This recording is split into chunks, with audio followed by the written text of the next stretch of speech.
ప్రేమ నమ్మకం కలిగిన మా ప్రియ పరలోకపు తండ్రి, మీ ఘనమైన నామాన్ని బట్టి మీకు కృతజ్ఞతలు స్తోత్రాలు చెల్లిస్తూ ఉన్నాం. ఈ రాత్రి మీ కుమార్తె మా సహోదరి చిన్నశారున్ పుష్ప, వారి యొక్క కుటుంబం, మరి వారి భర్త గారు, వారి బిడ్డలు, వారి యొక్క బిడ్డలు, అలాగే మరి శిరోమణి గారు మిమ్మల్ని ప్రేమించి ప్రభువా మీ మాటల కొరకు ఆశపడి ఉండగా, మరి మీరు ఇచ్చిన సందర్భాన్ని బట్టి మేమందరము కలిసి ఈ గృహములో మీ సన్నిధిని ప్రభువా స్తుతించడానికి ఇచ్చిన కృప కొరకు స్తోత్రాలు, వందనాలు, కృతజ్ఞతలు. మరి వారి కుటుంబమే కాకుండా కూడా వచ్చిన ఆత్మీయులు, అలాగే మా చుట్టూ ఉన్న మా సహోదరులందరిని బట్టి స్తుతిస్తూ, అందరికీ అవసరమైనటువంటి శ్రేష్టమైన మాటలు మీరు వినిపించి మీరు మాట్లాడండి. నన్ను మరుగుపరచండి. నా మాటలు ఎవరికి ఉపయోగం ఉండదు. మీ మాటల వల్ల అనేక జీవితాలు ఉపయోగకరంగా, ఆశీర్వాదకరంగా ఉంటాయి. కనుక మీ మాటలే మీరు మాట్లాడండి. అనవసరమైన ఏ సందర్భాలు కూడా ప్రభు రాకుండా మీరు దర్శించండి. ఆ విధంగానే మీ పరిశుద్ధాత్మ సహాయంతో నడిపించండి ప్రభు. మరి సమస్తము కూడా ప్రభు మీ స్వాధీనంలో ఉంచుకోనండి. ఏ విధమైన ఆటంకము, అభ్యంతరము లేక మీ నామ మహిమార్థమై జరిగించమని, మీరు మాత్రం మహిమ పొందమని కోరుతూ, మా ప్రభువును మా రక్షకుడైన యేసుక్రీస్తు వారి అతి పరిశుద్ధమైన నామములో స్తుతించి ప్రార్థించి అడిగి వేడుకొనుచున్నాము తండ్రి, ఆమేన్. మంచిది. సర్వసాధారణంగా మన జీవితాల్లో దేవుడు ఒక ఉన్నతమైనటువంటి ఉద్దేశంతో ఈ భూమి మీద మనల్ని పుట్టించాడు. ఎందుకంటే కారణం లేకుండా దేవుడు ఏది చేయడు. ప్రతి సందర్భాన్ని, ప్రతి ఆలోచనని దేవుడే తప్పక జరిగిస్తాడు. ఎందుకు అనంటే, మరి మనంతట మనం పుట్టగలమా? మనంతట మనం పుట్టగలుగుతామా? మనంతట మనం లేవగలుగుతామా? మనంతట మనం పని చేయగలుగుతామా అంటే ఎందుకు లేవలేము, ఎందుకు పని చేయలేము, ఎందుకని చేయలేము అని ఒకవేళ మనం అనుకోవచ్చేమో కానీ దేవుని చిత్తం లేనిదే మనం చేయడానికి ఏ అవకాశాలు ఉండవు అనే సందర్భాన్ని మనం గుర్తించాలి. ఎలా, ఎందుకు అనంటే, బిడ్డ పుట్టినప్పుడు చూడండి చాలా విచిత్రంగా ఉంటుంది సందర్భం. ఇప్పుడు గర్భంలో ఎన్ని నెలలు ఉంటాడు బిడ్డోడు? ఎన్ని నెలలు ఉంటాడు? 9 నెలలు ఉంటాడు కదా. 9 నెలలు అమ్మ కడుపులో ఉన్నప్పుడు వాడికి ఒక ప్రత్యేకమైనటువంటి ఒక ప్రణాళికతో, ఒక సంచిలో దేవుడు వారిని ఏర్పాటు చేశాడు. ఒక సంచిలో పెట్టాడు. దాన్ని మీరేమంటారు? గర్భసంచి అంటారు. గర్భసంచి అంటే గర్భాన్ని మోసేది అని. అయితే ఆశ్చర్యం ఏంటంటే, ఆ సంచిలో నీళ్లుంటాయి. దాన్ని మనం ఏమంటామంటే ఉమ్మనీరు అంటాం. ఇప్పుడు ఆ నీటిలో ఈ బిడ్డ ఎదుగుతూ ఉంటాడు. ఆ బిడ్డ అందులో తిరుగుతూ ఉంటాడు. ఆ వాటర్లోనే జలకాలాడుతూ ఉంటాడు కదా. ఆ వాటర్లో ఉండి, ఆ వాటర్లో ఆడి, ఆ వాటర్లో పెరిగినటువంటి ఆ బిడ్డ 9 నెలలు నిండిన తర్వాత ఎక్కడికి వస్తాడు? మళ్ళా ఎలా వస్తాడు అంటే అదొక విచిత్రం. 9 నెలలు నిండినప్పటికీ నెలలు నిండాయి అనగానే బిడ్డ ఎక్కడికి రావడానికి ప్రయత్నం చేస్తాడు అంటే బయటికి రావడానికి ప్రయత్నం చేస్తాడు కదా. ఎవరు చెప్పారు ఆయనకి లోపల? నువ్వు ఇంక లోపల ఉండొద్దు, బయటికి రా అని ఎవరు చెప్పుకుంటారు? అమ్మ అందా? లేదా వాళ్ళ నాన్న అన్నాడా? లేదా వాళ్ళ మా అమ్మ అందా? వాళ్ళ మేనత్త అందా? ఎవరు అనలేదు. కానీ ఆ బిడ్డకి అలాంటి ప్రణాళికను దేవుడు ఏర్పాటు చేశాడు. బాగుంది. ఇప్పుడు డెలివరీ అయిపోయింది, బిడ్డ బయటకు వచ్చేసాడు. వచ్చిన తర్వాత, ఇప్పటి వరకు నువ్వు లోపల గర్భసంచి అనే దాంట్లో, అందులో ఉన్న నీటిలో నువ్వు వాడుకున్నావు కదా అని ఆ పుట్టినోడు తీసుకొచ్చి గోళంలో పడేస్తే ఎలా ఉంటుంది? చనిపోతాడు కదా. మరి అదేంటి, ఇప్పటి వరకు కూడా నీటిలో ఉన్నాడు కదా లోపల. అదే నీటిలో ఆడుకున్నవాడు బయటకు వచ్చిన తర్వాత మళ్ళా నీటిలో వేస్తే ఎందుకు ఉండలేదు అని అంటే, ఒక ఆకారాన్ని పెంచడానికి దేవుడు ఒక సంచిని ఏర్పాటు చేసి తన ప్రణాళిక ప్రకారంగా అందులో ఆ బిడ్డను పెట్టి, ఆ బిడ్డ ఎదిగి ఫలించి తిరిగి మరలా భూమి మీదకి రావడానికి అవకాశం ఇచ్చాడు. ఆ అవకాశంలో భాగంగా మీరు నేను అందరం భూమి మీదకి వచ్చాం. పుట్టక ముందు చిన్న చిన్న బిడ్డలం అయితే, పుట్టిన తర్వాత పెద్దవాళ్ళం అయితే, ఇప్పుడు స్త్రీలు పురుషులు అయితే ఇంకా ఆశ్చర్యంగా పుట్టినప్పుడు బిడ్డ ఎంత ఉంటాడు? ఎలక పిల్లలాగా ఉన్నారు కదా కొంతమంది, ఉడత పిల్లలాగా కూడా ఉన్నారు కొంతమంది, బొచ్చు కుక్కలాగా కూడా ఉన్నారు కదా కొంతమంది. ఇది అలా అయిపోయారు. ఉన్నారా లేరా? ఇక్కడ ఉన్న వాళ్ళు బొచ్చు కుక్కలా పుట్టిన వాళ్ళు కూడా ఉన్నారు కదా. బొద్దుగా ఉండేదండి మా అమ్మాయి, ముద్దుగా బొద్దుగా ఉండేది.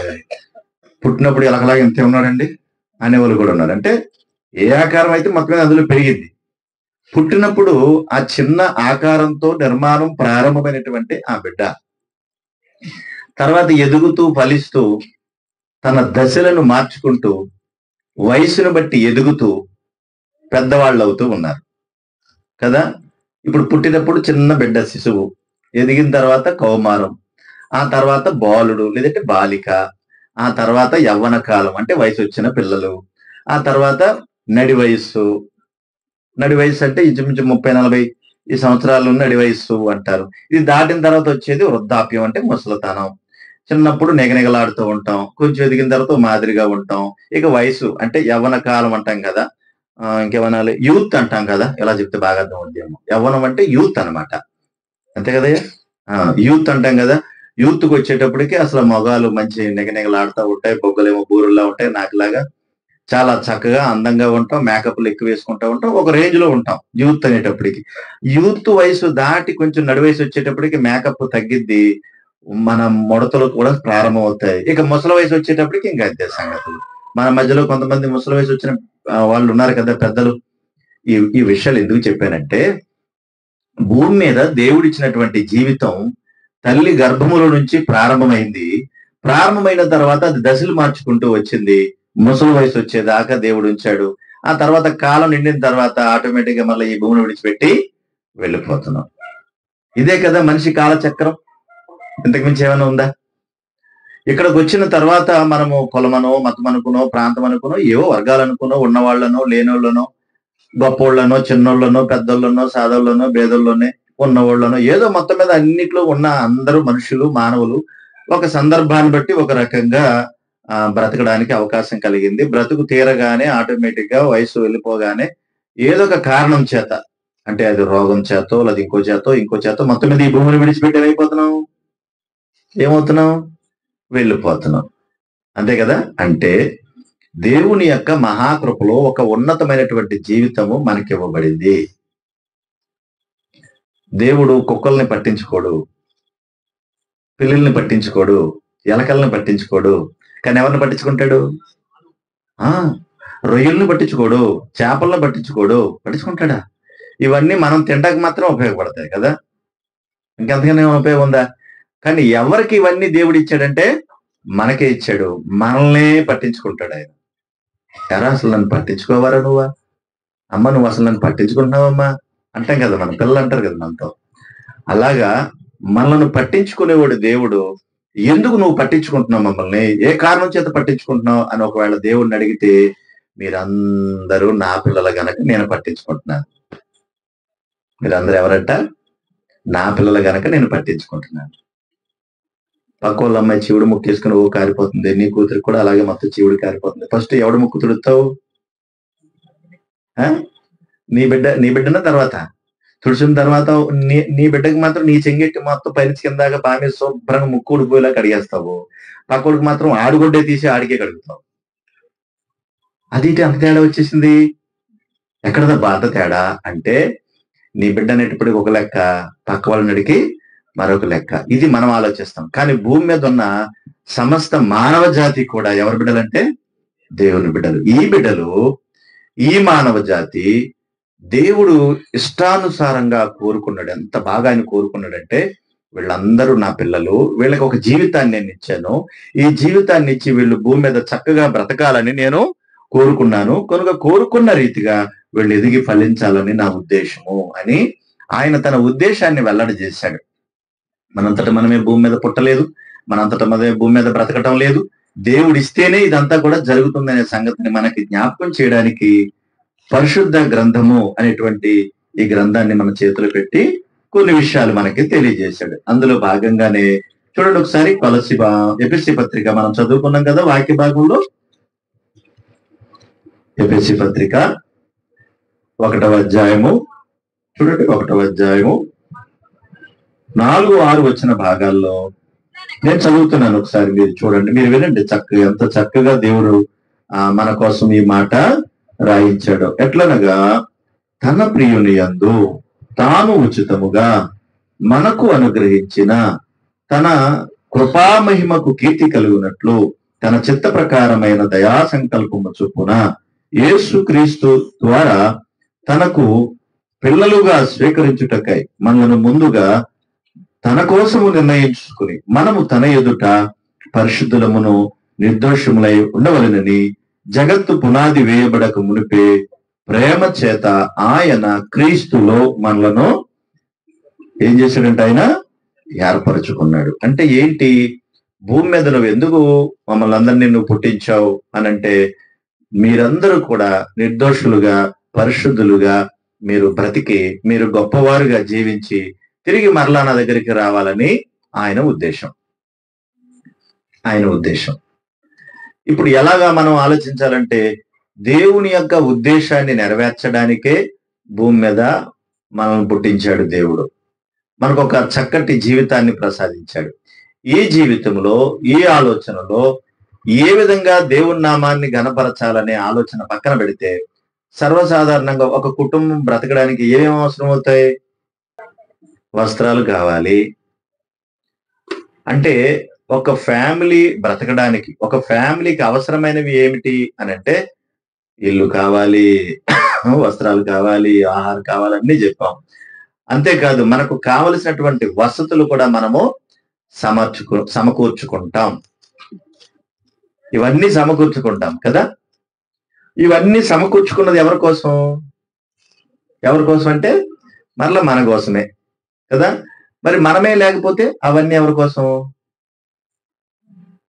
అప్పుడప్పుడు పెద్దోళ్ళు ఎలాగంటారు, ఏమనుకోకండి, సొమ్ము ఒకటిది చెప్పండి. సామెతలు బాగా చెప్తారు కదా మీరు. సొమ్ము ఒకటిదంట, సోకొకటిది. ఫస్ట్ లో నాకు ఇది అర్థమయ్యేది కాదు. ఏంటి వీళ్ళందరూ ఇలాగ అంటున్నారు, ఈ మాట ఏంటి, సొమ్ము ఒకటిదేంటి, సోకొకటిదేంటి, దీన్ని ఎలాగ అర్థం చేసుకోవాలి, పెద్దోళ్ళందరూ ఇలా మాట్లాడుతున్నారు ఏంటి అనుకుని చాలా ఆలోచించేసేవాడిని. ఏంటి ఈ మాట అన్న ఆ తర్వాత ఎదిగిన తర్వాత అర్థమైంది నాకు. ఓహో, కష్టపడేది ఒకడు, దానిని అనుభవించేవాడు మరొకడు.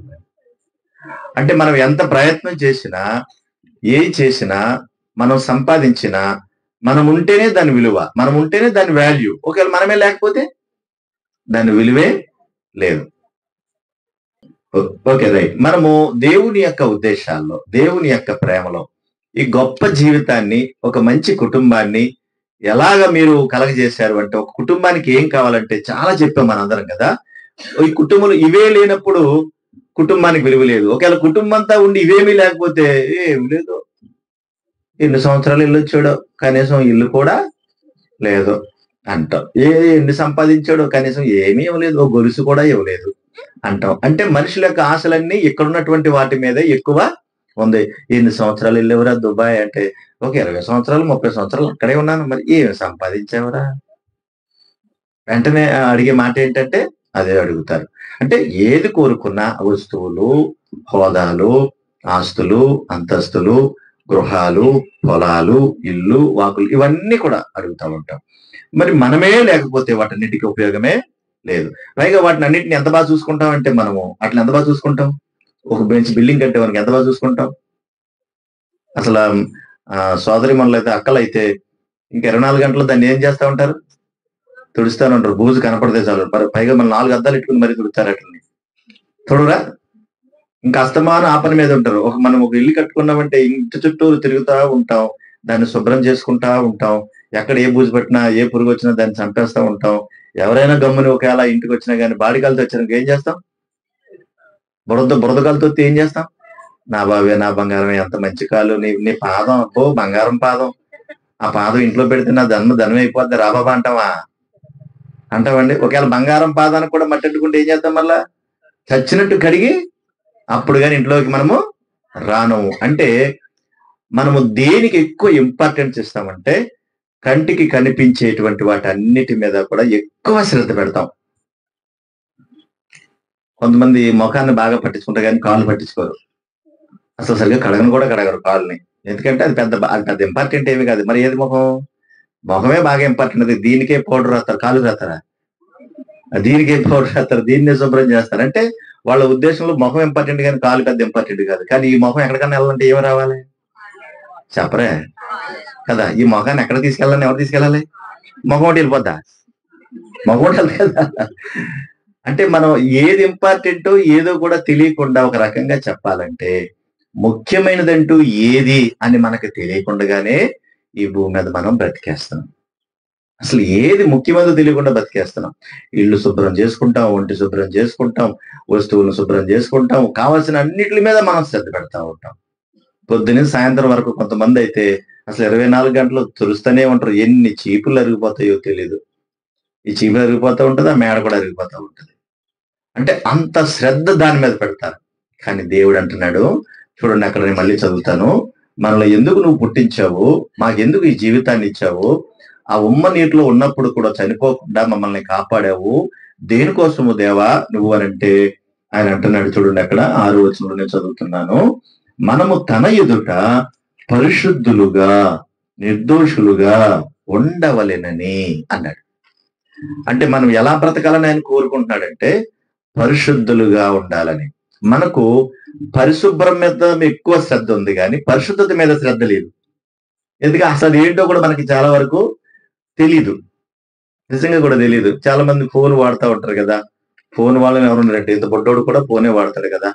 ఆ ఫోన్ ఇష్టానుసారంగా ఎలా పడితే అలా వాడేస్తా ఉంటే అదంతా ఏమవుతుందంటే లోపల మెమొరీ అంతా ఫుల్ అయిపోయి అనవసరమైనన్ని కూడా అందులో లోడ్ అయిపోతా ఉంటాయి. ఇతనేమో డిలీట్ చేశాను అనుకుంటాడు కానీ డిలీట్ అవ్వాయన్ని ఆ లోపల లోడ్ అయిపోయి అది ఓర్చుకున్నంతసేపు ఓర్చుకున్న తర్వాత అది స్ట్రక్ అయిపోయి డెడ్ అయిపోయి చచ్చిపోద్ది. విషయాలన్నిటిలోనూ దీన్ని శుభ్రం చేయకపోతే ఇది చచ్చిపోతుంది. మరి ఇంటి శుభ్రం ఒంటి శుభ్రం చేసుకోవాలంటే చేసుకోవాలి. ఒంటి శుభ్రం చేసుకుంటే ఆరోగ్యంగా ఉంటాం, ఇంటి శుభ్రం చేసుకున్నా ఆరోగ్యంగా ఉంటాం. శుభ్రం చేసుకోకపోతే ఏమవుతాయి? అక్కడ ఈగలు దోమలు అన్ని చేరతాయి, రకరకాల జబ్బులు వస్తాయి.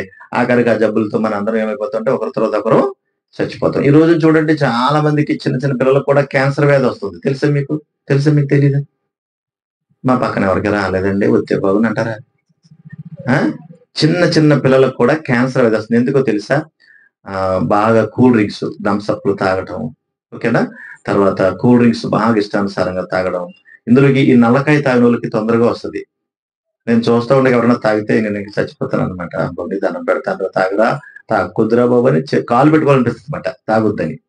అంతేకాదు విపరీతమైనటువంటి ప్లాస్టిక్ వాడకం మనం వాడడం వల్ల క్యాన్సర్ వ్యాధి ఎక్కువ వస్తుంది.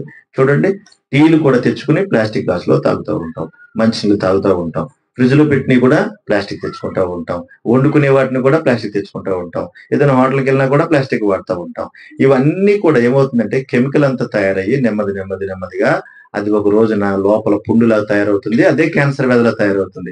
చిన్న వయసు అండి, ఏ అలవాట్లు లేవండి, మరి ఎందుకోనండి క్యాన్సర్ వచ్చిందంటే ఇదిగో ఎందుకు వచ్చింది కాబట్టి మనకి తెలియదు అనమాట. ఒకప్పుడు వేరు, ఇప్పుడు వేరు. అప్పుడు మనం మట్టి కుండలో వండుకునే వాళ్ళం, చక్కగా తపాలలో వండుకునే వాళ్ళం, శుభ్రం చేసుకునేవాళ్ళం కదా. చిన్న చిన్న పిల్లలకి పెద్ద పెద్ద కళ్ళ జబ్బులు వస్తున్నాయి కదా, గుండె జబ్బులు వస్తున్నాయి. ఎందుకో తెలుసా? ఇదిగో ఈ సెల్ ఫోన్ల వల్ల విపరీతమైనటువంటి రేడియేషన్ వస్తుంది. ఇదంతా వెళ్ళి మెదడు మీద పడుతుంది. ఆ మెదడులో కంతులు తయారవటం, కళ్ళలో ఉన్న శుక్లాలు పాడవటం, హార్ట్ అటాక్లు కూడా రావడం వీటి వల్ల. రైట్. ఇవన్నీ ఏంటంటే భౌతికంగా కంటికి కనిపించేటట్టుగా, భౌతికంగా అంటే దాన్ని ఎలా చెప్పాలయ్యా, ఎదురుగుండా కనిపించే వాటిని, మన కంటికి కనిపించే వాటిని, అవన్నీ కూడా సరిగా చూసుకోకపోతే వచ్చే రోగాలు. అలాగే మనము ఈ భూమిని విడిచిపెట్టి వెళ్ళిపోయే పరిస్థితులు వస్తాయి. అయితే వీటన్నిటికన్నా ప్రాముఖ్యం ఏంటంటే దేవుడు అంటున్నాడు కూడా హృదయ శుద్ధి. ఏంటంట చెప్పండి మీరు అందరూ ఒకసారి నోడుతో చెప్పండి. హృదయ శుద్ధి. మరి ఈ బాడీకి రోజు స్నానం చేస్తూ ఉంటాం కదా. మరి హృదయానికి ఎవరు స్నానం చేస్తారు? ఈ హృదయంలోకి ఎన్ని వెళ్ళిపోతా ఉంటాయి, ఈ లోపల ఎన్ని ప్రవేశిస్తూ ఉంటాయి కదా. పెద్ద పుండు వేసింది కాలు మీద, దాని మీద క్రిములన్నీ క్రిములు చేరితే అప్పుడు ఏం చేస్తాం మనం? పెంచుతామా తగ్గించాలనుకుంటామా? క్రిములు ఎక్కువైపోతే అప్పుడు అంతకుముందు ఏమవుతుంది అంటే జ్వరం వచ్చేస్తుంది. అలాగలా అది కుళ్ళిపోయి నెమ్మదిగా ఏమైపోద్ది అంటే పాడైపోద్ది. కనుక దాన్ని శుభ్రం చేసుకుంటాం, అది బయటికి పోవాలని ఆశపడతా ఉంటాం. అయితే మన హృదయాన్ని శుభ్రం చేసుకోవడానికి ఏమేమి ఉపయోగిస్తామంటే ఏమీ ఉపయోగించే అవకాశాలు లేవు. ఎందుకు అంటే హృదయంలో శుభ్రం చేసుకోవడానికి హృదయంలో ఏముందండి అని ఒకవేళ మనం అంటే హృదయంలో చాలా చెత్త ఉంది, చాలా చెత్త ఉంది. అసలు మనకి మనకి కనిపించినంత చెత్త ఉంది అందులో. కానీ మనం రోజు తుడుతాం, మన ఎదురుగా ఉండే డ్రైనేజీని బాగా శుభ్రం చేస్తా ఉంటాం కదా, అంతేనా? మరి పశువులు ఉంటాయి, గేదెలు ఉంటాయి, చూడండి, అవి శుభ్రం చేయకపోతే సరిగ్గా పాలిస్తాయా? పాలివ్వగలుగుతాయా? అవి అనారోగ్యం పాలైపోతాయి. కనుక ఈ చెత్త అంతా మనం శుభ్రం చేసుకుంటుంటాం, మనకు కనబడుతుంది కాబట్టి. కానీ లోపల ఉన్న చెత్త ఎలా పోద్ది? మరి లోపల చెత్త ఉందంటే అమ్మో ఎంత చెత్త ఉందో చూడండి ఒకసారి. మార్క్స్ వార్త 7వ అధ్యాయము ఫస్ట్ కడుపులో ఉన్న చెత్త చూద్దామా? 18వ వచనం 15వ వచనం చదువు. వెలుపలికి పోయింది లోపలికి పోయి మనుష్యుని అపవిత్రుడిగా చేయగలిగింది ఏమీ లేదు, కానీ లోపల నుండి బయలుదేరిన మనుషుని అపవిత్రుడిగా చేయను అని చెబుతూ 19వ వచనం చదువుదాం. అది వాని హృదయములో ప్రవేశింపక కడుపులోనే ప్రవేశించి బహిర్భూమిలో విడబడును. ఇట్లు అది భోజన పదార్థములన్నిటినీ, అమ్మో మీకు మంచి మంచి విషయాలు చెప్తాను చూడండి. భోజన పదార్థాలన్నింటినీ ఏం చేస్తుంటే అది ఎవరు? భోజన పదార్థాలను శుద్ధి చేస్తుందంటే ఎవరో తెలుసా? తెలీదా? మనం తిన్నవన్నీ ఎక్కడికి వెళ్తున్నాయి? అది కూడా వెళ్తా. ఏమిటా పిచ్చి ప్రశ్న అని అడుగుతారు నన్ను. మరి మీరు చెప్పాలి కదా, మీరు చెప్పాలి కదా. ఎక్కడికి వెళ్తున్నాయి మనం తిన్నాయి? కడుపులోకి వెళ్తున్నాయి కదా. దేవుడు అంటున్నాడు కడుపులోకి వెళ్ళిన దాన్ని కూడా ఏం చేస్తుందంటే శుద్ధి అవుతుందంట. అపవిత్రమైన ఆ కడుపునంతటిని కూడా పవిత్రం చేస్తుందంట. ఎలాగా? మనం రోజు వెళ్తాం కదా, వెళ్తామా? రెండుకి వెళ్తామా? ఏమిటో వెళ్ళమా? అంటే ఏమవుతుంది అనుకుంటున్నారు తెలుసా? కొంతమంది పక్కన మనం కూర్చోలేం, పెద్ద పెద్ద బాంబులు ఎత్తారు వాళ్ళు, పాకిస్తాన్ బాంబులు. వాళ్ళ పక్కన కూర్చోని కంపే ఇంకా మనం, యారా ఏం తిన్నావురా రాత్రా, చంపేస్తున్నావురా అని అడుగుతారు వాళ్ళు. ఎందుకంటే వాడు కడుపు ఏమైంది చెప్పండి? పాడైపోయింది. పుట్టోడు చెప్తున్నాడు, ఎంత సూపర్ చెప్పావు నాన్న, వెరీ గుడ్ నాన్న, గాడ్ బ్లెస్ యూ. వాడు కడుపు ఏమైందంటే పాడైపోయింది. అందుకే ఎవడన్నా మనకు పాకిస్తాన్ బాంబులు వేయడానికి మనం ఏం చేస్తాం? ఒక అర్జెంట్ గా నువ్వు ఏం చేయాలా, ఇక్కడి నుంచి ముందు బయటకు వెళ్ళిపోరా అని చెప్తాం. ఆడ వెళ్ళకపోతే మనం చచ్చిపోతాం, నిజంగా కూడా అయిపోతాం. అందుకే నా బస్సు దెబ్బడుకుని ఇక్కడ చూడండి, ఆడ కూర్చుని పెద్ద బాంబు ఎత్తి ఆటోమేటిక్ సీటు కాలేకపోద్ది. ఇంకెవడు ఉండడు అక్కడ, వాడి పక్కన ఇంకెవడు ఉండడు, ఆటోమేటిక్ దెబ్బకి సీటు ఖాళీ చేస్తాడు అడిగి. నీకు దానివల్ల బాంబులు కూడా ఉండరు బస్సులో. అంటే కుళ్ళిపోయినటువంటి కడుపు శుద్ధ అవ్వాలంటే ఎలా అవుతుంది మరి?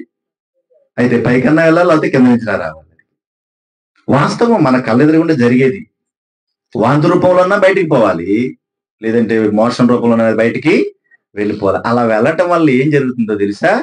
అక్కడ చదవండి. ఇప్పుడు ప్రభు చెప్పిన మాట ఇది, వెలుపల నుండి మనుషుని లోపలకు పోవునది ఏదో అపవిత్రం చేయదు, అది వాని హృదయములో ప్రవేశింపగా, ఏది తిన్నది కడుపులోనే ప్రవేశించి బహిర్భూమిలో విడవబడును. ఇట్లు అది భోజన పదార్థములన్నిటినీ ఏం చేస్తుంది అన్నాడు?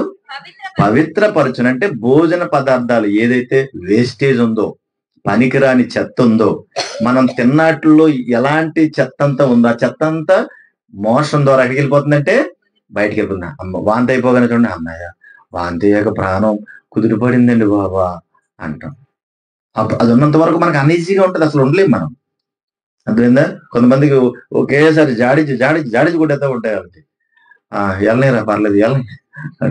ఏమైంది అంటే కడుపు శుద్ధ. ఇది తెలియక కొంతమంది 2 వెళ్ళగానే కానీ 2 పిల్లలు వేసేస్తారు. అప్పుడు లోపల కుళ్ళిపోయింది, అలాగే ఉండిపోయి పెరుగులన్నీ పాడైపోతాయి మొత్తానికి. కనుక ఆహార పదార్థాలను శుద్ధి చేయడానికి దేవుడు ఏం చేశాడంటే మనకు మోషణం వెళ్ళడానికి అవకాశం కలిగించాడు. అది పవిత్రపరుస్తుందంట. ఎంత గొప్ప భాగ్యం, ఎంత గొప్ప భాగ్యం. అంటే ఈ ప్రపంచంలో మోషన్కి వెళ్ళకపోతే చచ్చిపోతారు. అర్థమైందా లేదా? చచ్చిపోతారు, నిజంగా కూడా చచ్చిపోతారు. అది పెద్ద జబ్బు. ఏమంటే 4 రోజుల నుంచి వెళ్ళలేదండి మా అమ్మాయి అంటే, జబ్బు ఏమైంది, ముదిరిపోయింది లోపల అని అర్థం. ఇది బాగా అర్థమైతే దీన్ని దృష్టిలో పెట్టుకోండి ఈ మాటని. అయితే మన హృదయంలో కూడా వెళ్తుంది చాలా చెత్త. కడుపులోకి వెళ్ళింది ఏమైపోయింది? ఎలా శుద్ధి అయిపోయింది? మోసం ద్వారా శుద్ధి అయిపోయింది. ఇప్పుడు హృదయంలోకి వెళ్ళిపోతుంది, బోళ్ళంత చెత్త పేరుపోయి ఉంది. హృదయంలోకి వెళ్ళే చెత్త ఎలాంటిది అంటే అక్కడ ప్రభువు చెప్పారు. చూడండి ఒకసారి 20వ వచన భాగం, మార్క్స్ వార్త 7వ అధ్యాయం 20వ వచన భాగం.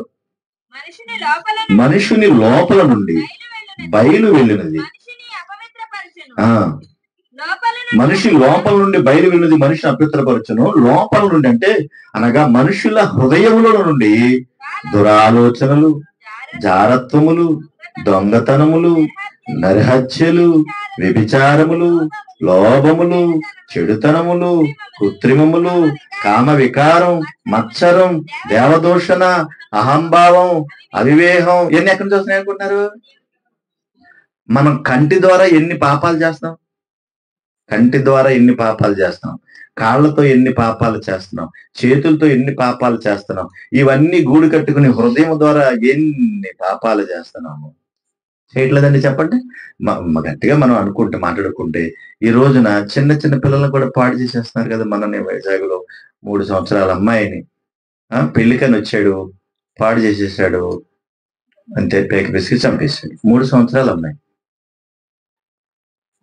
అంటే వ్యభిచారము, దొంగతనము, నీచము, అసలు ఎవరో ఏంటో తెలియనటువంటి పరిస్థితుల్లో దురాలోచనలు, జారత్వములు, నరహత్యలు, లోభములు ఇవన్నీ ఎక్కడున్నాయి అంటున్నాడు దేవుడు అంటే హృదయములో గూడు కట్టుకున్నాయి. తిన్నవన్నీ కూడా ఏమవుతున్నాయంటే శుద్ధి అవుతున్నాయి. ఎలాగా? బయటికి వెళ్ళిపోతున్నాయి కాబట్టి శుద్ధి అవుతుంది. అమ్మాయి ఆ కడుపు చాలా హ్యాపీగా ఉంది. ఏంట్రా కడుపు డమ్ డమ్ అంటుందంటే గ్యాస్ అంటాం.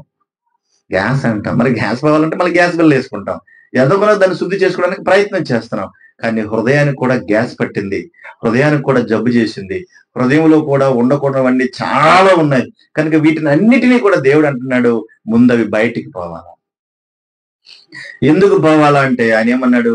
మనుషులందరూ కూడా నిర్దోషులుగాను పరిశుద్ధులుగాను ఉండవలెనని జగత్తు పునాది వేయబడక ముందే, అమ్మ కడుపులో మనం పుట్టక ముందే దేవుడు అన్నాడంట మీరు పరిశుద్ధులుగా ఉండాలి, నిర్దోషులుగా ఉండాలంటే ఉన్నతంగా బ్రతకాలని దేవుడు కోరుకున్నాడు. ఎందుకు నువ్వు ఎంత గొప్పగా ఎందుకు కోరుకుంటున్నావు అయ్యా, దేనికోసం కోరుకుంటున్నావు అని అంటే మనల్ని పుట్టించినటువంటి మన దేవుడు గొప్పవాడు గనక, పుట్టించినటువంటి దేవుడు ఉన్నతమైన వాడు గనక.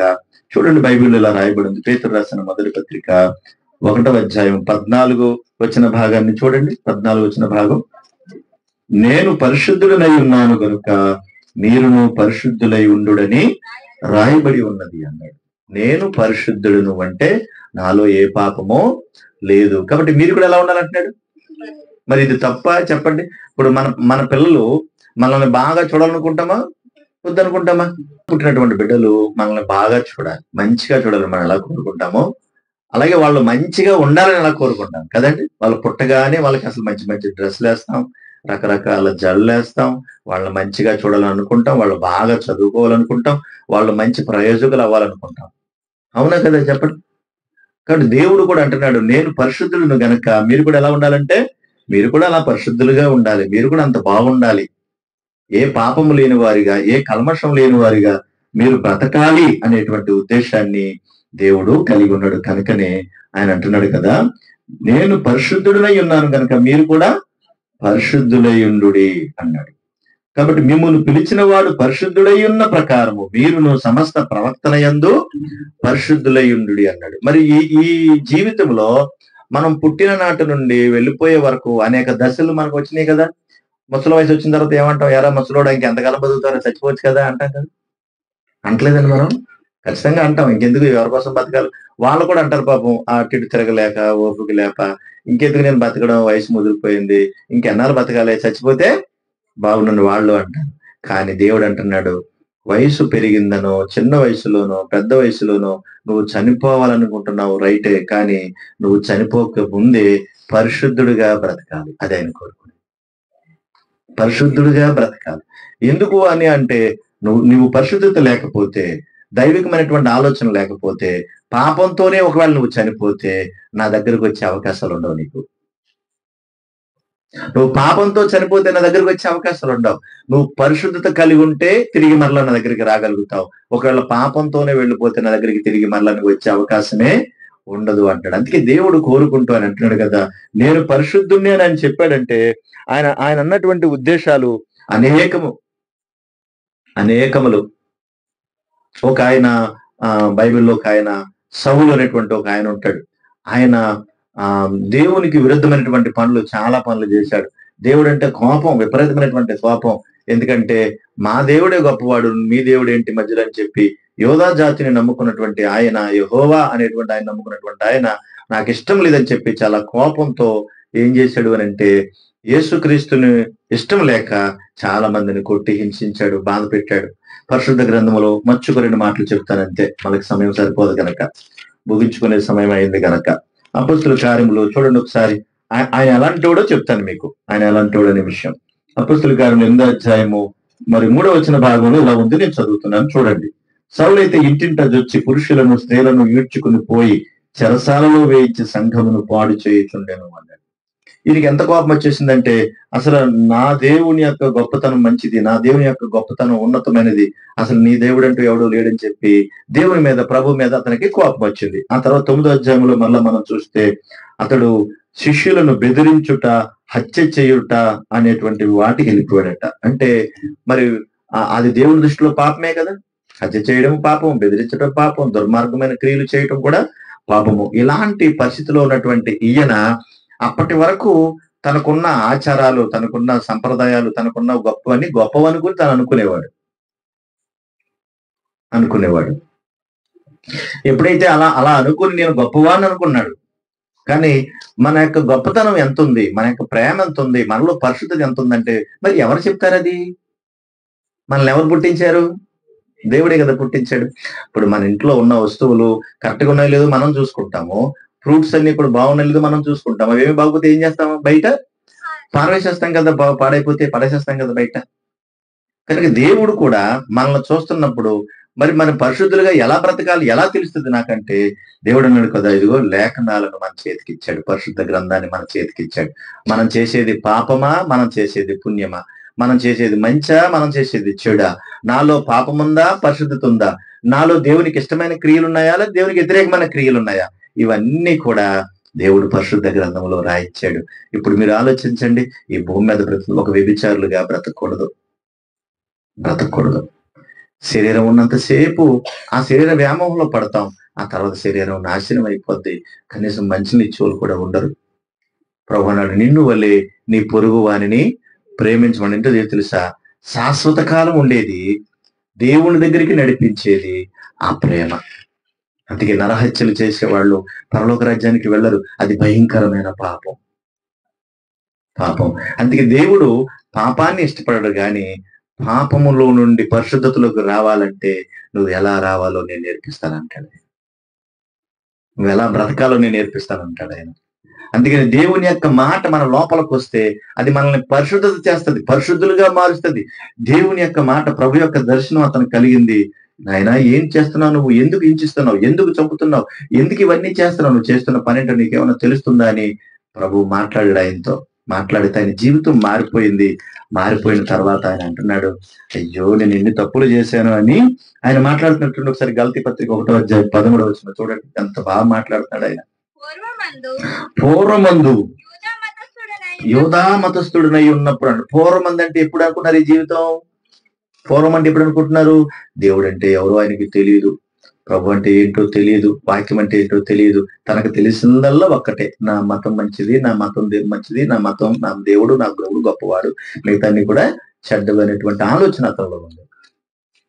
కానీ దేవుని వాక్యం దగ్గరికి వచ్చేటప్పటికి తానేంటో తనకు తెలిసింది. మనకి ఎవరు చెప్పనవసరం లేదు, నువ్వు బైబిల్ చదువుకో, ఆ వాక్యం నీతో మాట్లాడుతుంది, నువ్వేం చేస్తుందో చెప్తుంది, నువ్వు ఎలా ఉన్నావో చెప్తుంది. ఇప్పుడు మీరు చూడండి, ఇప్పుడు నేను మీ ఎదురుగుండా చాలా మంచిగా కనపడుతున్నాను, చాలా మంచోడండి అంటారు, కానీ మంచోడు కదా ఎవరు చెప్పాలా? చెప్పండి, ఎవరు చెప్పాలా? ఎదురుగా అందరం మంచోళ్ళమే కదా, చెడ్డోళ్ళు ఉంటారా?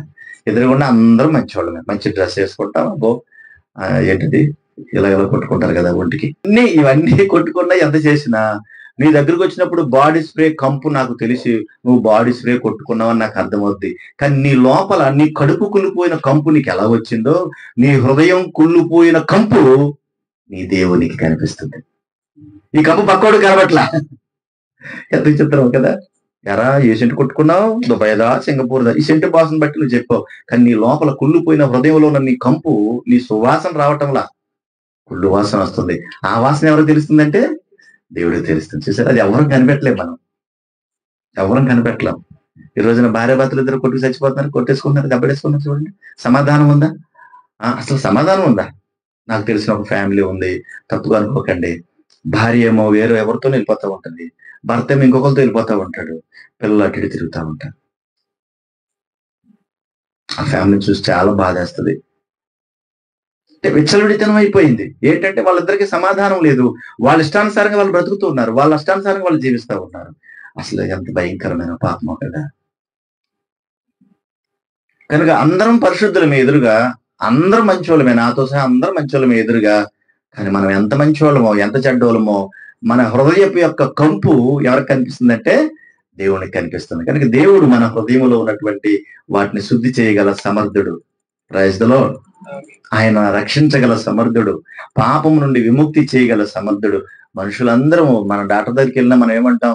అయ్యా నా కడుపులో బాగోలేదంటే ఏం చెప్తాం? కడుపులో ఉన్న జబ్బులన్నీ తీస్తాడు ఆయన. నా హృదయం బాగోలేదని డాక్టర్ ఏం చేయగలడు? ఏం చేయలేడు. 4 మత్తి బిళ్ళలు రాసి హృదయం బాగోలేదా అంటే నీకు ఏదో బుర్ర చెడిపోయింది నీకని 4 బిళ్ళలు రాసి పంపించేస్తాడు. అది వేసుకుని పడుకుంటమే.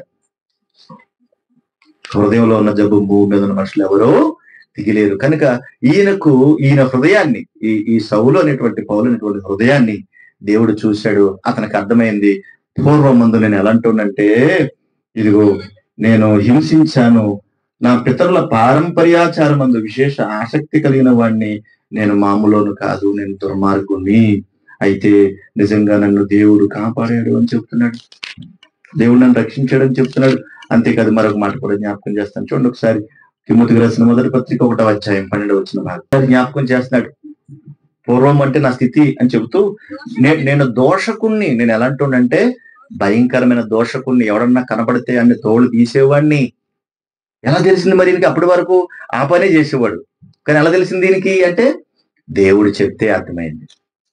ఇది తప్పు అనే సంగతి నాకు అర్థమైంది. మరి చెప్పకముందు అదే రైట్ అనుకునేవాడు, అదే మంచి పని అనుకునేవాడు.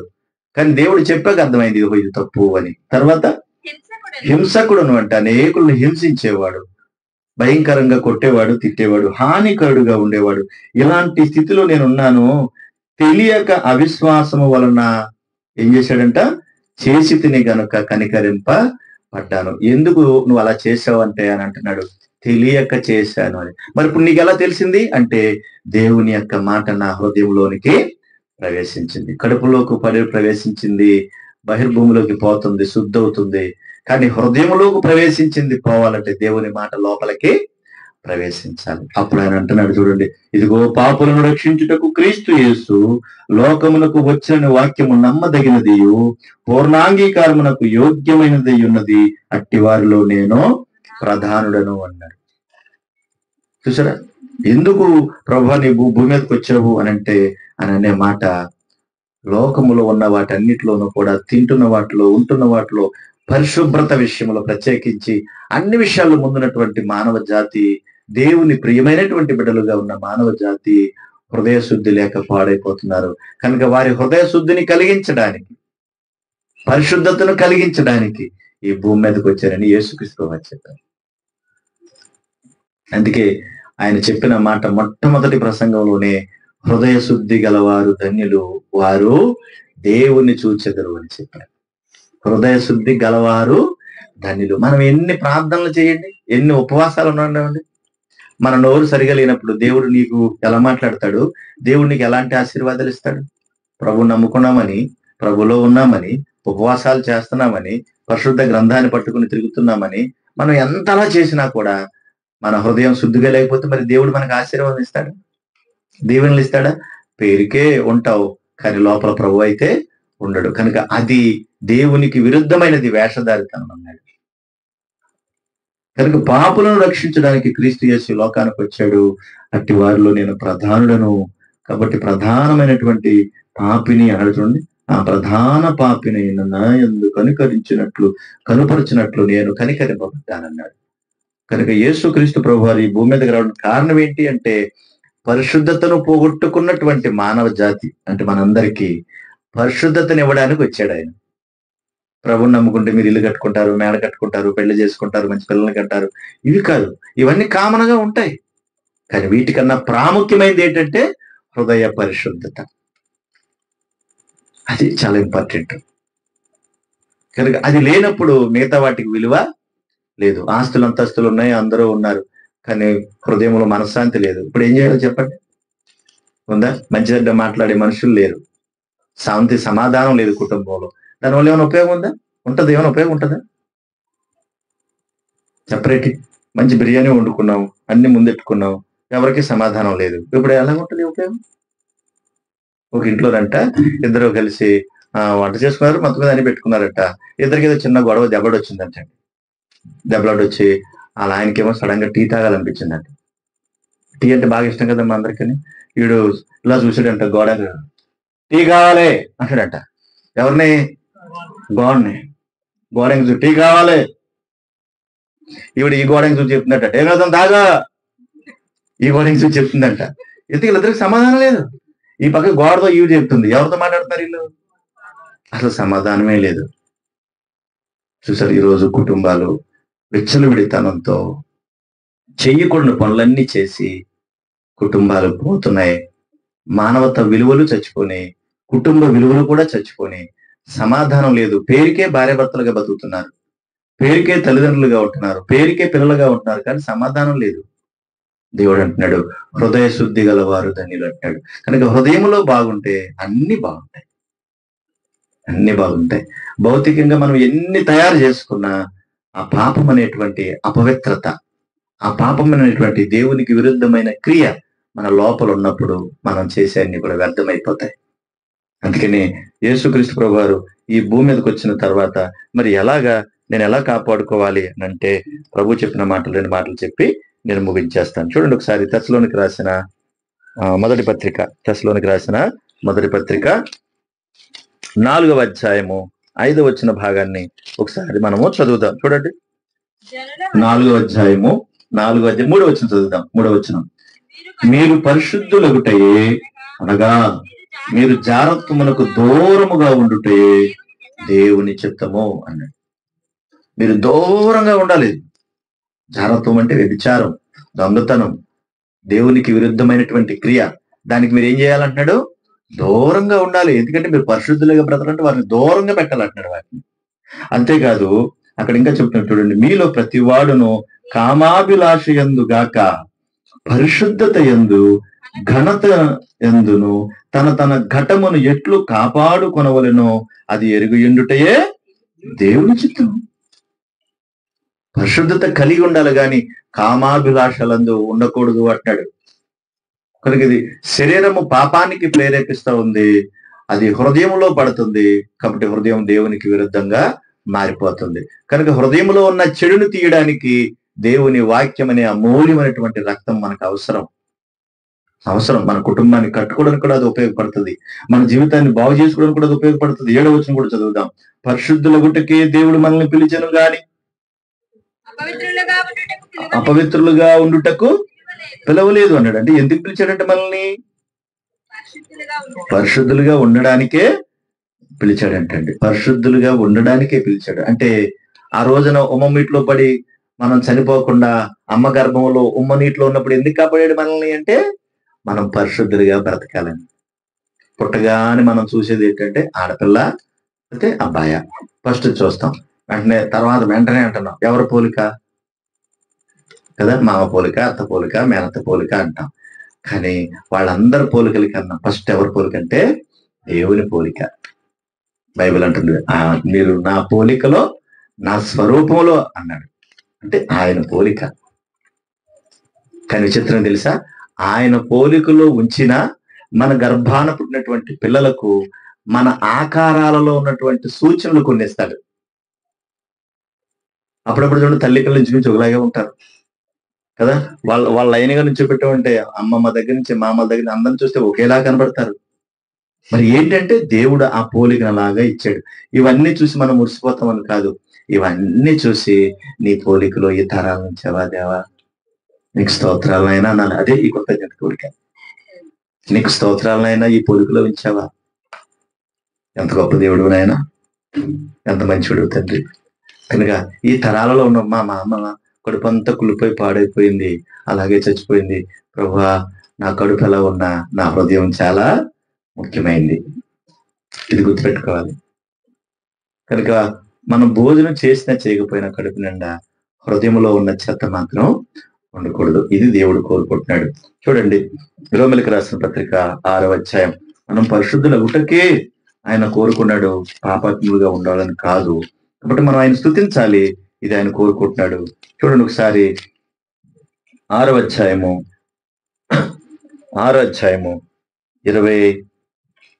19 వచ్చిన చదువుతాం. 6:5 6 అధ్యాయం 22 చదివేద్దాం. ఆయనను ఇప్పుడు పాపము నుండి విమోచింపబడి దేవునికి దాసులైనందున పరిశుద్ధత కలుగుటయే మీకు ఫలము. పరిశుద్ధతలో బ్రతికిన వారికి దాని అంతము అక్కడ రాయబడింది. చూడండి, దాని అంతము. దేని అంతము? పరిశుద్ధత కలుగుటయే మీకు ఫలము, దాని అంతము నిత్య జీవము అన్నాడు. కూర్చోనా? అంటే పరిశుద్ధత కలగడం వల్ల ఏమొస్తుందంట? నిత్య జీవం. అంటే పరలోకం దొరుకుతుందని. చూసారా? వినండి, పరలోకం దొరుకుతుందండి, నిత్య జీవం. ఒకవేళ మరి పరిశుద్ధత లేకపోతే నిత్య జీవం దొరుకుతుంది మనకి? దొరకదు. కనుక హృదయాన్ని శుభ్రంగా ఉంచుకుంటానికి ప్రయత్నం చేస్తారా? లేదంటే భౌతికంగా కంటికి కనిపించే వాటిని పరిశుభ్రంగా ఉండడానికి ప్రయత్నం చేస్తారా?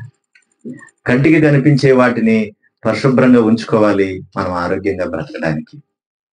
కానీ దానికన్నా ప్రాముఖ్యమైనది మనం నిత్య జీవానికి తీసుకెళ్లేది హృదయం. అది శుద్ధిగా లేకపోతే మాత్రం నిత్య జీవానికి వెళ్ళే అవకాశము ఉండదు.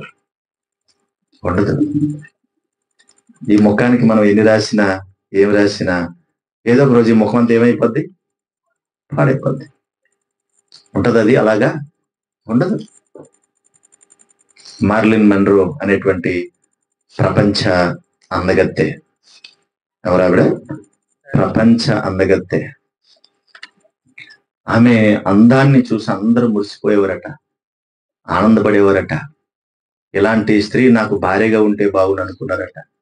అమెరికా ప్రెసిడెంట్ కూడా నేను పెళ్లి చేసుకుంటాను, నీకు ఎదురు డబ్బులు ఇచ్చి నేను పెళ్లి చేసుకుంటానంటే. అలాంటి సందర్భంలో ఒక రోజున దేవుడు తన దైవజనుటువంటి ప్రేరేపించి ఆమెతో నువ్వు మాట్లాడమని చెప్తే, ఆ రోజున నీతో నేను మాట్లాడాలి, దేవుడు నీతో మాట్లాడమంటున్నాడని చెప్తే ఆమె అందంట, నేను ప్రపంచ అందగత్తెని, నీతో మాట్లాడడానికి ఏంటి? నాతో మాట్లాడడానికి లైన్గా క్యూ కడుతుంటారు, ఇప్పుడు వచ్చి నువ్వు చెప్తావంటే, లేదు దేవుడు నీకు చెప్పమంటున్నాడు, నీ అందం మోసకరము, నీ సౌందర్యము వ్యర్థము, నీ జీవితం అంతమైపోతే ఏది నిన్ను ఏమీ కాపాడదు అని అంటే నువ్వెవరు నాకు చెప్పడానికి? నేను ఎలా ఉంటానో, ఏ విధంగా ఉంటానో నాకు బాగా తెలుసు. ఎందుకంటే నేను ప్రపంచ అందగత్తిని. సరే, దేవుడు చెప్పమన్నాడు. ఈ భూమి మీద ఎవరు శాశ్వతం కాదు, నువ్వెన్ని రోజులు ఉంటావో నీకే తెలియదు, మంచిదమ్మా అని ముగించేశాడు ఆ రోజు. ఇది జరిగిన తర్వాత కరెక్ట్ గా వారం రోజుల తర్వాత ఆమె చనిపోయింది. ఎందుకు చనిపోయింది ఇప్పుడు కూడా తెలియదు. కనుక దీన్ని బట్టి మనం ఏం అర్థం చేసుకోవాలంటే, ఈ లోకము శాశ్వతమైనది కాదు. ఇక్కడ ఎవ్వరం ఉండం. ఇక్కడ ఉండగానే మనం అందరము కులమని, మతమని, ప్రాంతమని మనం మాట్లాడుకుంటావేమో, పలానా అనుకుంటావేమో, ఇక్కడే మనం సుఖాలు అనుభవిస్తామేమో. కానీ ఇక్కడంటూ ఏది శాశ్వతంగా ఉండదు. ఏదో ఒక రోజున ఈ భూమిని విడిచిపెట్టి ఖచ్చితంగా మనం ఏమైపోతాం అంటే వెళ్ళిపోతాం. ప్రభు అంటాడు, నువ్వు వెళ్ళిపోయే లోపల పరిశుద్ధత కలిగి వెళ్ళు. ఇది చివరి ఛాన్స్. పరిశుద్ధత కలిగి వెళ్ళు. ఒకవేళ పరిశుద్ధత లేకుండా నువ్వు వెళ్ళిపోతే నువ్వు నా దగ్గరకు వచ్చే అవకాశం లేదు. నా కుమారుడా, నీ హృదయము నాకు ఇమ్ము అన్నాడు. కానీ ఇదొకటే ఆయన కోరుకుంటున్నాడు. మనం ఇక్కడ ఉండడానికి, తినడానికి కావాల్సినవన్నీ మన కోసమే, కానీ హృదయం మాత్రం ఆయనకే ఇవ్వాలి. అది ఆయన సొంతం. చిన్న బిడ్డలైనా, పెద్దవాళ్ళైనా, వృద్ధులైనా, యవస్తులైనా, ఎవరైనా ఆయన కోరుకున్నది ఒకటే. కనుక ఈ రాత్రి మరి దేవుని గురించి ఆలోచిస్తావా? భౌతికంగా కనిపించే వాటి కోసం ప్రయాసపడుతున్నాం, మంచిదే, అది చెడ్డదేం కాదు, శుభ్రంగా ఉండాలి కూడా. కానీ హృదయం పరిశుభ్రంగా లేకపోతే, హృదయంలో పరిశుద్ధత లేకపోతే అది ఎంత ప్రమాదమో కదా. యేసుక్రీస్తు ప్రభువారు హృదయ పరిశుద్ధతను కలిగించడానికి ఈ లోకానికి వచ్చాడు, కానీ ఇంకేమీ లేదు. ఆ మాటే పరిశుద్ధ గ్రంథంలో దేవుడు చెప్పాడు, అదే మనం నేర్చుకుంటున్నాం. కనుక మనమును పరిశుద్ధులుగాను నిర్దోషులుగాను బ్రతకాలని జగత్తు పునాది వేయబడక ముందే తల్లి గర్భంలో మనల్ని పుట్టించాడు. ఆ గర్భంలో నుండి బయటకు వచ్చిన మనము పరిశుద్ధులుగా ఈ భూమి మీద బ్రతికి మన జీవితాన్ని విడిచిపెట్టి వెళ్ళాలి. నీ హృదయం జాగ్రత్త, నీ హృదయం ప్రభువుకి ఇవ్వు, నిత్య జీవాన్ని నువ్వు సంపాదించుకుంటావు. అట్టి కృప ప్రభు అందరికీ దయచేయాలని కోరుతూ ఈ కొద్ది మాటలు దీవిస్తూ ఆశీర్వదిస్తూ ఉన్నాను. దేవుడు తన కృప చేత మనకు అవధమైన సహాయము నెరవేర్చును గాక. ఆమేన్. ప్రార్థన చేసుకుందాం. కళ్ళు మూసుకోండి, ప్రార్థన చేసుకుందాం. ప్రార్థన. ప్రేమ గల మా తండ్రి, నమ్మదగిన దేవా, మీ స్తోత్రములు. ఈ రాత్రి ప్రభా, మీ ప్రియ బిడ్డలు వారు మిమ్మల్ని ప్రేమించి ఎంతో ఆశతో ఈ కార్యక్రమాన్ని వారు ఏర్పాటు చేసుకున్నారు. వారి కోరిక మేరకు ప్రభా ఈ మంచి సహాయమును మీరు చేశారు. కృతజ్ఞతలు. కంటికి కనిపించే పరిశుభ్రత ప్రభా అది కొంతవరకు ఉపయోగకరంగా ఉంటుంది, కానీ పరిశుద్ధత లేకపోతే ఎవరు ప్రభును చూడలేరు అని, హృదయ శుద్ధి గలవారు ధన్యులని మీరు సెలవిచ్చారు. ఆ ప్రకారంగా ప్రభా మరి మీ ప్రియమైనటువంటి బిడ్డలు మీరు బలపరిచి మీ సహాయం అందించండి. అలాగే వారిని, వారి కుటుంబాన్ని బలపరచండి. వాడకట్టు ప్రజలను దీవించండి. ఈ మంచి కార్యక్రమంలో పాల్పంపులు పొందుకున్నటువంటి ప్రభా మరి చిన్న షారుణ్ పుష్ప, వారి యొక్క మరి భర్త గారు, వారికి ఇచ్చినటువంటి కుమారులు, వారికి ఇచ్చిన కుమార్తెలు, వారికి ఇచ్చినటువంటి బిడ్డలను బట్టి స్తోత్రములు. అందరినీ మీరు బలపరిచి ఆశీర్వదించి వారి హృదయములో ప్రభా ఈ మాటలు ముద్రించమని, సమస్త ఘనత మహిమ ప్రభావం మీరు పొందమని కోరుతూ మరొకసారి మా ప్రాంతాలను దీవించండి. వాడకట్టు ప్రజల కుటుంబాలను కూడా బలపరిచి రక్షించమని కోరుతూ మా ప్రభువును మా రక్షకుడైన యేసుక్రీస్తు వారి పరిశుద్ధ నామములో స్తుతించి ప్రార్థించి వేడుకొనుచున్నాము తండ్రి. ఆమేన్. ఆమేన్. మంచిది. అందరికీ వందనాలు.